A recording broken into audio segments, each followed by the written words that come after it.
Tadi kita membahas tentang gimana cara kita menghadapi satu ujian atau satu masalah, sekecil apapun masalah itu. Bahkan sampai masalahnya kayak para ulama, atap rumahnya bocor, lampu, kalau dulu kan lampunya lampu minyak gitu ya, minyaknya habis, terus belum sempat beli atau nggak sanggup beli. Masalahnya ternaknya kurus-kurus atau susunya kurang kayak gitu-gitu. Apapun masalah yang dihadapi, hal pertama yang harus dievaluasi adalah hubungannya dengan Allah. Kenapa kita kalau doa nggak secepat Umar bin Khattab, nggak secepat Umar bin Abdul Aziz dan orang-orang soleh lainnya? Mungkin karena emang jarak kita dengan Allah itu emang sejauh solusi masalah kita. Itu berbanding lurus tuh. Makin dekat kita dengan Allah, makin dekat kita dengan solusi dan pertolongan. Makin jauh, ya makin lama. Aku tergantung gimana hambaku tuh. Fadhkuruni adzkurkum washkuruli wala takfurun. In tansurullaha yansurkum. Banyak ayat-ayat kayak gitu timbal balik. Kalau kalian ingat aku ingat kalian. Wa aufu bi ahdi, ufi bi ahdikum. Tunaikan janji kalian kepada aku tunaikan janjiku kepada kalian. Apalagi? Tolong agama Allah, Allah akan tolong kalian, kayak gitu-gitulah. Aku tergantung prasangka hambaku kepadaku dan seterusnya. Ini artinya coba evaluasi dulu gimana kedekatan kita dengan Allah. Apakah mulai merenggang, apakah mulai agak flat, apakah mulai garing. Kayak kita doa mulai garing, sholatnya garing, gak khusyuk lagi, gak ada rasa. Nah ini hal yang perlu kita evaluasi. Gak ada hubungannya Ustaz dengan masalah, hubungan banget. Bukankah dunia ini milik Allah? Allah yang mempergilirkan segala sesuatu, Allah yang mengatur. Allah itu Rob, Rob itu artinya pemilik, pencipta, pemelihara, pengatur. Itu semuanya makna dari Rob atau rububiyah. Itu perbaiki pertama. Kedua, mungkin masalah kita itu karena hubungan kita dengan orang tua yang kurang baik. Kurang baiknya kadang bukan durhaka, tapi kurang peduli. Kurang baiknya mungkin kita gak pernah ngebentak orang tua, tapi gak pernah juga kita membahagiakan orang tua. Ya biasa-biasa aja lah gitu. Dengan orang tua itu ya sekedar status doang, bahwa itu ibu saya, itu ayah saya, tapi gak ada apa-apa.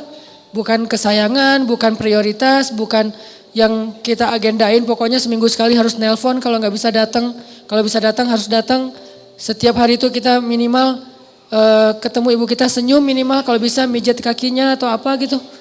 Nah karena hubungan kita dengan orang tua jadi agak sedikit plain, hambar, maka hidup kita juga jadi hambar. Terutama ibu. Dan juga mungkin kurangnya apa? Kurang banyak minta doa dari ayah. Padahal doa itu ajaib loh dalam kehidupan kita teman-teman. Ada banyak orang yang dia itu tiba-tiba menjadi orang pintar bukan karena dia cerdas, bukan karena ilmunya banyak, tapi karena doa orang-orang soleh. Sehingga Allah kasih dia kecerdasan, Allah kasih dia ilmu, hafalan, melekat semuanya di dalam benak dan hatinya. Itu bisa banget dengan doa. Terus yang ketiga, kalau kita punya masalah, evaluasilah hubungan kita dengan pasangan. Kalau yang udah punya. Kalau belum punya Ustadz, berarti gak ada masalah. Atau ada masalah gak ada solusi. Jadi evaluasi dulu hubungan kita dengan pasangan. Terutama hubungan seorang istri kepada suami. Kenapa? Karena salah satu yang menyebabkan hidup kita gak berkah, tidak ada ridho dari suami kita. Tapi suami saya itu emang gak pernah ridho Ustadz. Nah ini salah suaminya nih. Kalau kita udah benar tapi suami gak ridho, maka Allah tahulah. Allah tuh gak polos lah, gak terlalu lugu gitu. Allah pasti gak kasih ridho saya nih, soalnya suami saya gak kasih ridho. Tapi suami saya itu susah banget Ustadz, kayak dosen killer gitu, susah ngasih nilai. Allah tahu, Allah yang menilai.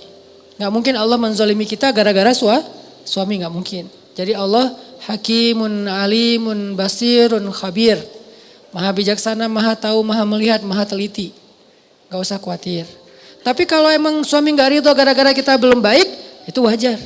Susah dapat kebaikan. Makanya Nabi pernah bilang gini, ini buat teman-teman teteh-teteh yang di atas, kalau masih sendiri ini jadi bekal nanti kalau udah punya pasangan.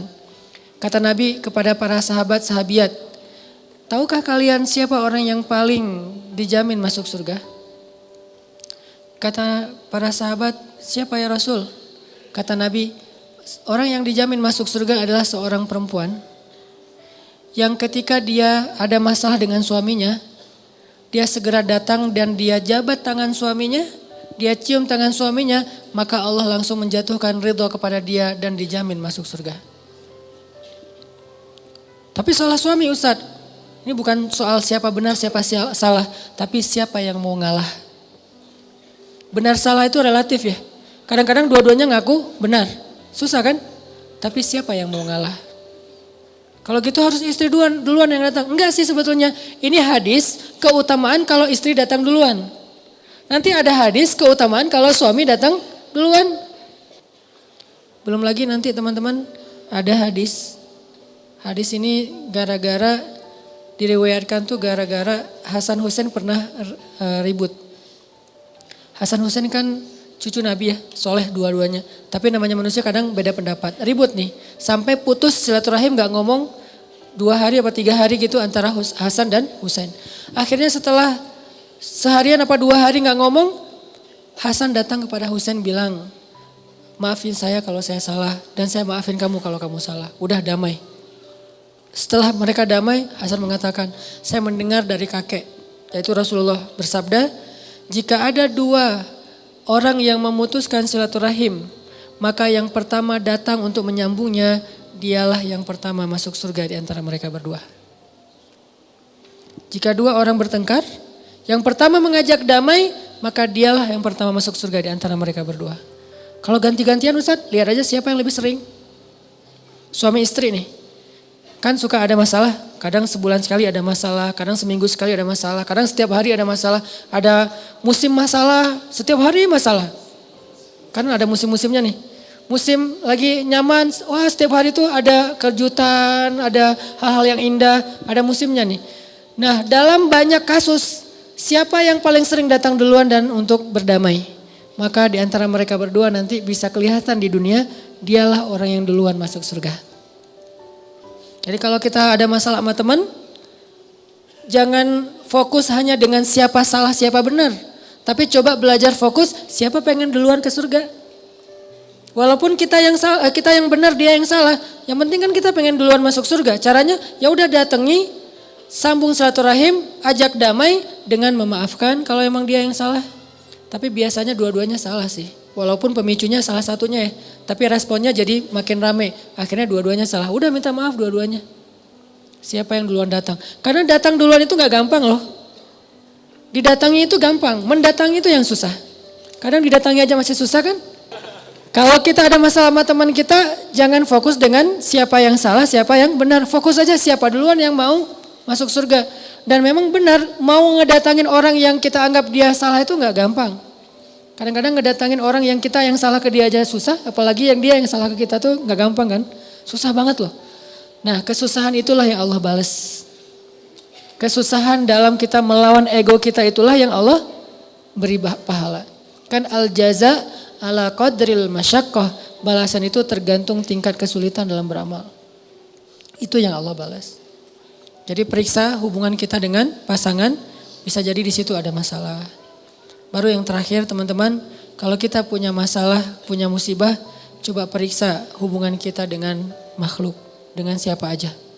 Karena bisa jadi masalah kita itu gara-gara doa orang yang terzolimi. Gimana kalau orangnya udah gak kenal lagi Ustadz, kayak di jalan ketemu terus gak sengaja kita ngejipratin air, musim hujan nih, naik motor, naik mobil, lewat genangan air, kena. Akhirnya dia karena bajunya kotor, terzolimi dia doa nih. Bukan cuma bab itu, gara-gara bajunya kotor dia gak jadi nikah. Kan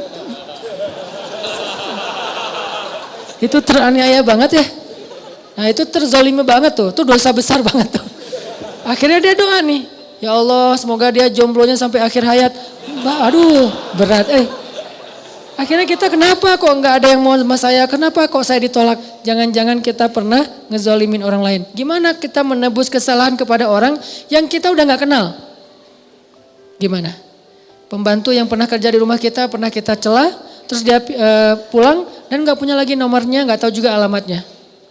Tebuslah kesalahan itu dengan cara Kalau kita udah berusaha ya mencari orang yang gak dapat, apalagi cuma ketemu di jalan doang gak mungkin ketemu lagi, maka tebuslah dengan cara berbuat baiklah dengan kebaikan yang sama kepada orang lain. Mudah-mudahan itu akan menggugurkan dosa kita kepada orang tertentu.